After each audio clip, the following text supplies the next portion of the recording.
That's the nation to which you belong. A nation that more rapidly ascended to the pinnacle than any other nation in the history of the world. And now we sit at that pinnacle. But we're not the first pinnacle nation. There have been others before us. Ancient Egypt, Greece, Rome, Great Britain, France. Number one, going to be there forever, so they thought. Where are they now? What happened to each one of them? Same thing. They became enamored of sports, entertainment, lifestyles of the rich and famous. They lost their moral compass, and they went right down the tubes. And some people say that can't happen in the United States. But the fact of the matter is, it's already happening. And the real question is, can we stop it? Can we be the first pinnacle nation in the history of the world to actually look back on what's happened before and learn from that, to take corrective action? And I believe we can, because there's something different about this nation than all those other nations I just mentioned. We are the child of all those other nations. Those nations are our parents, and we should care about them. We also are a nation that has faith. And we predicated the development of our nation on godly principles. And yet,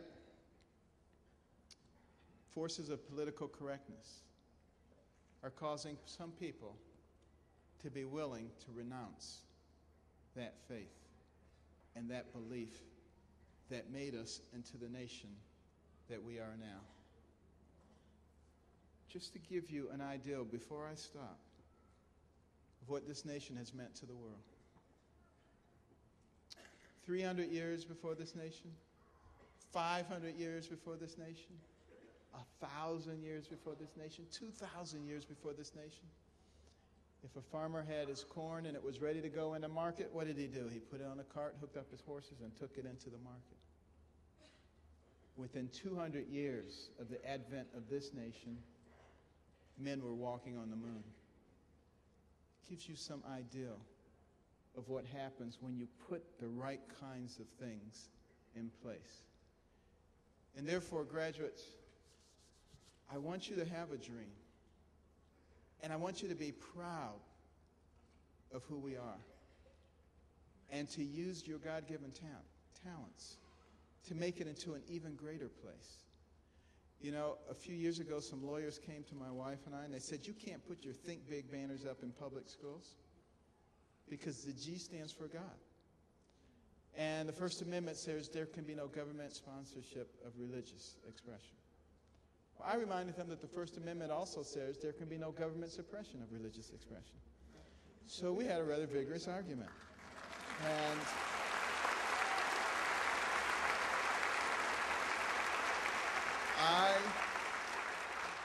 I suggested that we resolve this at the level of the Supreme Court, which seems like a bold and reckless statement, but it really wasn't, because I knew the very next week I was going to the Supreme Court to receive the Jefferson Award.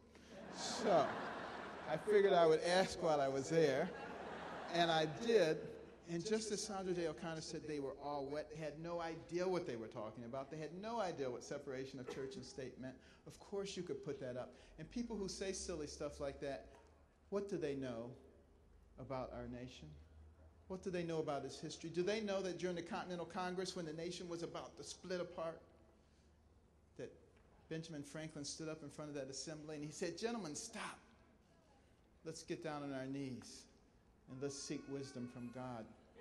And that whole assembly knelt down and they prayed, and when they got up, they put together the best constitution the world has ever seen. Do they know that?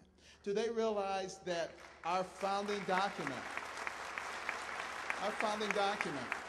the Declaration of Independence, talks about certain inalienable rights given to us by our Creator, a.k.a. God? Do they realize the Pledge of Allegiance to our flag says we are one nation under God? That most courtrooms in the land, on the wall, it says, in God we trust. Every coin in our pocket, every bill in our wallet says, in God we trust. So if it's in our founding documents, it's in our pledge, it's in our courts, and it's on our money, but we're not supposed to talk about it. What in the world is that? In medicine, it's called schizophrenia.